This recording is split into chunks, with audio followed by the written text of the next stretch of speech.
Good morning. It's Thursday morning, October 15th, 2020, and it's time for your morning walk with me, Sophfronia. I'm here at Fairfield Hills in Newtown, Connecticut. I walked this morning here with my friend Melissa. We did 2 laps, and I figured I should walk a little more and record this because Friday and Saturday are supposed to be really raining. And it's absolutely beautiful here, as you can see. We're here full swing autumn, and it's glorious.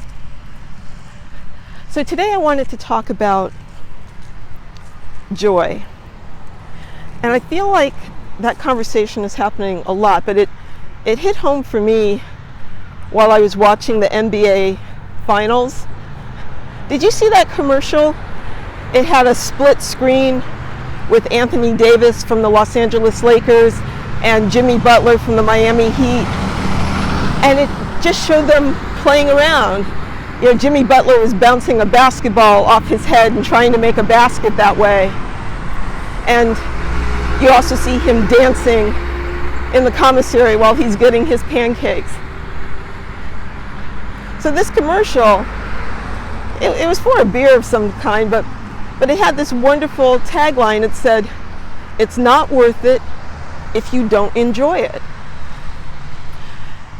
And I think about that, especially when it comes to writing, because I know I hear so much about how hard writing is and how it is hard, okay? We do spend a lot of time alone, and the work is difficult, but at the same time, there must be something about that suffering that we enjoy to a certain extent, or else we wouldn't do it, right? So how do you embrace the joy of what you're doing? Now, I know these are hard times for a lot of people, and it may seem Pollyannish for me to even bring up joy. But here's the thing about joy, and I was discussing this in a book group last night. And I highly recommend the Book of Joy, the book that was done with the Dalai Lama and Archbishop Desmond Tutu. They talk about how the difference between happiness and joy. You know, happiness is kind of like an ephemeral state, and it kind of depends on someone or something for you to be happy. But joy is very different. We always have access to joy. And we especially need to know that in times that are particularly difficult, when it seems like nothing is working and you're not feeling well and there's every reason in the world not to feel joyful.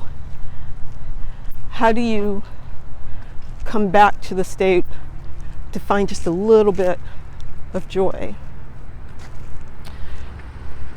The Book of Joy has wonderful practices, but I also recommend this book by my friend Phoebe Farrig-McHale. I'll put a link to it in the comments below. But she also, in her book, has 7 practices to bring you back to joy, to bring you out of yourself, essentially. Because one of the practices she talks about is going to visit the sick, right? To go help others, to make a human connection. But anyway, that's what I wanted to talk to you about, is to think about the joy. Where can you access joy in your life, in your work, to bring you to a state where you're feeling just a little bit better than you were before? You can do that. You can do that. And if you can do that in the hardest of moments, think about what it can be like when you access joy, when you can fully take in the abundance of beauty and love around you. It's just a gift that I think we just don't often understand or take advantage of. I highly recommend that you pursue joy. I'm going to keep walking. I'll talk to you next week. Enjoy the autumn. Bye bye.